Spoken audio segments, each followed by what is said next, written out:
Et coucou, j'espère que vous allez bien. On se retrouve aujourd'hui dans une nouvelle vidéo où je voulais te parler de ce livre que j'ai acheté récemment, que j'ai dévoré en 3 jours. Et en fait, ce livre que j'ai acheté par hasard est venu faire écho à ma propre histoire, alors d'une certaine manière, mais m'a permis de mettre, ça a été comme une révélation pour moi sur quelque chose que j'avais pas encore mis le doigt. Sur quelque chose qui s'est passé il y a 10 ans pour moi, un burn-out ou même une dépression, parce que c'est pas qu'un burn-out, c'était vraiment une bonne dépression. Et je voulais aujourd'hui t'en parler. Mais avant, je me présente, je suis Laura, fondatrice de l'Académie des femmes éclatantes, une académie qui œuvre pour les femmes, qui est au service des femmes pour les aider à prendre confiance en elles, à apprendre à s'aimer, à apprendre à se connaître, pour pouvoir prendre des décisions en accord avec ce qu'elles sont. Vraiment, j'appuie sur ça, parce que prendre des décisions, on fait tous, mais en justesse et en accord avec ce qu'on est, pas forcément, et tu verras à quel point c'est... Tu vas peut-être comprendre après l'histoire, mon histoire aussi, voilà. Et pour avoir la vie dont elle rêve, voilà. Donc dans cette histoire, je te la fais courte, mais il y a un personnage, une femme, qui part à l'autre bout du monde parce qu'elle fait une énorme dépression, elle est en couple, 25 ans, je sais plus moi, 27 ans, elle est en couple, elle a un métier qu'elle n'aime pas, un homme qu'elle n'aime plus, et elle part à l'autre bout du monde. Elle part à l'autre bout du monde parce que elle fait une dépression à un moment donné, parce que rien ne va comme elle aurait aimé, en fait. Elle s'est perdue. Et en fait, à un moment donné dans le livre, elle explique que ce sont que des petites choses qu'elle a acceptées. Des petites choses au quotidien, pendant quelques temps, pendant un bon bout de temps. Des petites choses, voilà. Et elle a accepté ça. Et ça l'a conduit à un moment donné où son mari, parce que pour le coup elle est mariée, lui demande d'avoir un enfant et là ça fait choc. C'était le trop, c'était le pas de trop pour elle, le pas de trop, et c'est ça qui fait qu'à un moment donné elle vrille parce que pour elle c'était, il n'y avait plus de retour en arrière.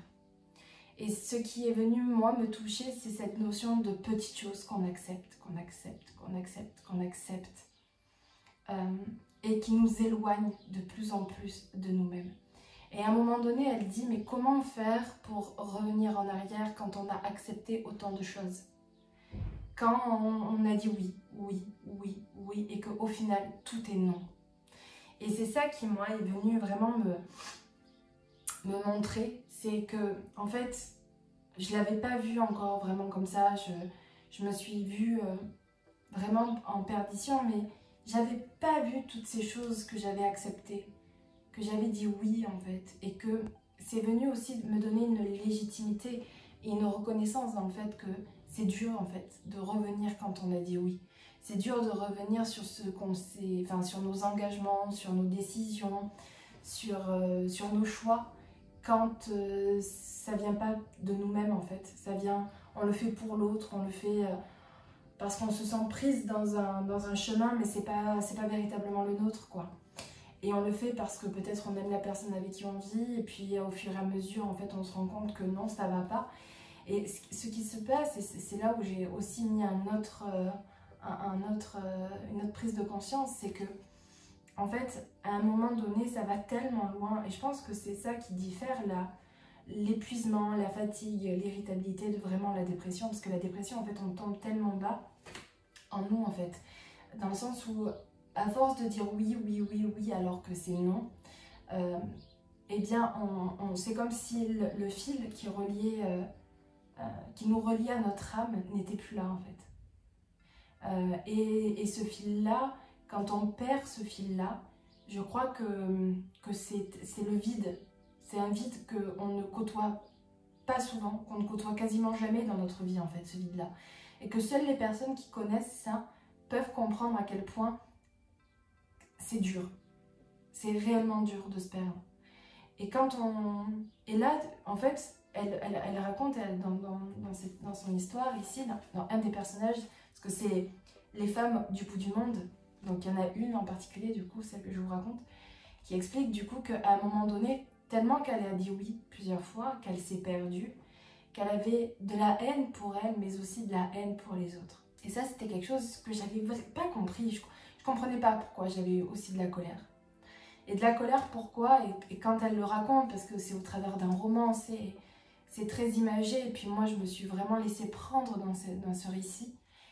Elle explique qu'à un moment donné, en fait, elle ne comprenait pas comment les autres faisaient pour ne pas voir qu'elle n'était pas heureuse. Elle avait pris du poids, elle souriait plus, elle était plus elle, en fait. Et les gens autour d'elle ne l'ont pas vu, ça. Et je crois que en fait, on part tellement loin, on s'en veut. Enfin, moi, je sais que c'est quelque chose qui m'a profondément touchée aussi, ça. Et qui m'a amené beaucoup de culpabilité. C'est pourquoi t'as pas dit non avant, en fait. Pourquoi tu t'es laissé prendre au piège? Pourquoi t'as pas eu le courage de dire non? Et donc ça, c'est une colère, une culpabilité, parce qu'on rentre dans une noirceur, en fait, à l'intérieur de soi. Et dans cette noirceur, on accuse aussi l'autre. L'autre parce que regarde qui je suis, comment tu fais pour ne pas voir là que ça va pas, en fait. Et je pense que c'est ça la dépression, c'est s'éteindre à petit feu, mais pendant très longtemps. C'est pas quelque chose qui vient... Ça vient à un moment donné, hein, mais ça fait belle lurette que c'est là. Ça fait des mois et des mois et des mois que c'est là. C'est juste qu'on s'adapte. On s'est tellement adapté, on a tellement fait le caméléon qu'on arrive à sauver les meubles, on arrive à sauver l'apparence. Mais en fait, non, c'est là. Et à un moment donné, ça prend le dessus parce qu'en fait, on va tellement loin que je pense que notre âme crie en mode « mais réveille-toi, tu peux pas en fait, tu peux pas te laisser prendre à ce piège-là. » Et ce piège-là que toi-même, en fait, tu t'es créé, finalement, les autres ne sont pas responsables. Mais à un moment donné, je pense que, en tout cas, ça a été mon histoire et ce livre est venu réveiller ça chez moi. Et il est venu réveiller le fait d'en avoir voulu aussi aux autres, de ne pas avoir vu à quel point je n'étais plus moi. Et c'est de cette culpabilité et cette colère que je pense qu'une personne qui est en dépression a besoin aussi d'être en retrait, a besoin de partir, de s'éloigner, parce que c'est pour ça que c'est brutal aussi la dépression pour les gens autour, parce que ils ne le voient pas, ou ils le voient mais ils ne sont pas touchés à ce point-là. C'est plus qu'une vulnérabilité, c'est comme si on vous prenait de l'intérieur et qu'on vous arrachait à vous-même en fait. Hein. Enfin moi, en tout cas, c'est comme ça que je l'ai vécu. Et du coup, effectivement, une personne qui est en dépression a besoin de partir, a besoin de s'extraire en fait de son monde parce que son monde l'a perdu. Elle s'est perdue au travers de son monde et le monde a accepté ça. Vous voyez, et c'est ça le cercle vicieux de quelqu'un qui est en dépression, c'est que en fait il ne peut pas se reconstruire encore, enfin en tout cas c'est mon point de vue, hein. Mais c'est difficile de se reconstruire dans son propre monde aussi parce que ça lui rappelle, il ne comprend pas, ou alors ça demande vraiment d'avoir cette honnêteté et cette clairvoyance, en tout cas oui, cette clairvoyance, de savoir, voilà, d'avoir cette conscience en tout cas de tout ça. Mais je pense que quand on est prise dedans, en tout cas, encore une fois, c'est mon histoire, chacun a... voilà, vit ça à sa manière aussi, mais en tout cas, je sais que moi, j'ai dû m'extraire aussi. J'ai dû partir, ou en tout cas, ne plus côtoyer les mêmes personnes pour pouvoir me retrouver et me dire, putain, non, voilà qui est Laura.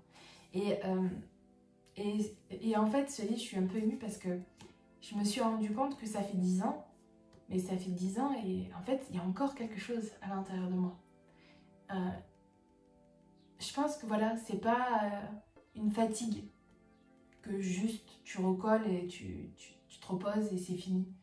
Une dépression, je pense que ça vient vraiment toucher quelque chose vraiment en profondeur qui fait que c'est quelque chose, en tout cas, que moi aujourd'hui j'ai gardé et voilà. Et qu'on met du temps à reconstruire, mais en tout cas en disant j'ai parcouru beaucoup de chemin et je pense que c'est aussi pour cela que j'ai vraiment envie de contribuer de cette manière-là à aider les femmes à retrouver cette confiance en elles-mêmes parce que quand on s'éloigne comme ça de soi, on peut l'éviter quoi. On peut l'éviter. Moi j'aurais pu l'éviter si j'avais eu une conscience de moi-même, si on m'avait dit tu vaux quelque chose. Parce que en fait je me rends compte que oui, personne m'a dit tu ne vaux rien, mais moi je n'avais pas conscience de la valeur que j'avais. Et c'est pour ça que je crée un programme autonome, que j'accompagne les femmes, que je vais être présente pour elles, que je veux les aider vraiment. Parce que je me dis, au plus nous aurons une conscience de nous-mêmes, au plus nous prendrons des choix. Et comme je vous dis, en début de vidéo, je vous disais des choix justes et en respect de vous-même. Parce que moi, des choix, j'en ai fait il y a 10 ans, j'en ai fait des choix. C'était pas les bons. Mais vraiment pas les bons. Pas les bons parce qu'en fait, à aucun moment j'ai pensé à moi, vraiment à moi, à ce que je voulais. Puisque je ne me considérais pas, puisque je pensais ne rien valoir. Ou que de toute façon, mon existence, bon, quelle importance elle avait. Que je me suis laissée emporter par l'histoire que j'avais à ce moment-là, par rapport voilà, à la vie que j'avais, je me suis laissée traîner et à un moment donné, ça a fait tilt dans ma tête. Ne va pas trop loin. Parce qu'après, pour faire demi-tour, c'est difficile, quoi. Ça va être très compliqué. Donc voilà, et c'est pour ça que ça me tient à cœur de vouloir aider les femmes aujourd'hui. Parce qu'au plus on aura de conscience de nous-mêmes, au plus on aura une compréhension de ce que nous voulons ou pas. On n'a pas besoin de tout savoir, mais à partir du moment où on est reconnecté, qu'on est connecté à ce qu'on a à l'intérieur de nous, qu'on comprend qu'on est bien plus qu'un corps, bien plus qu'une apparence physique, qu'on est venu expérimenter quelque chose de bien plus grand sur Terre, qu'on est, enfin, voilà, qu'il y a quelque chose de bien plus grand qui est là aujourd'hui, eh bien forcément les choses ont un autre sens. Et l'humain a besoin de mettre du sens dans sa vie, a besoin d'être dans l'amour de soi pour pouvoir être dans le don de l'autre. Et moi, ça a été une de mes plus grandes découvertes, ça a été l'amour de moi. Voilà, de m'aimer moi, de me donner à moi en fait.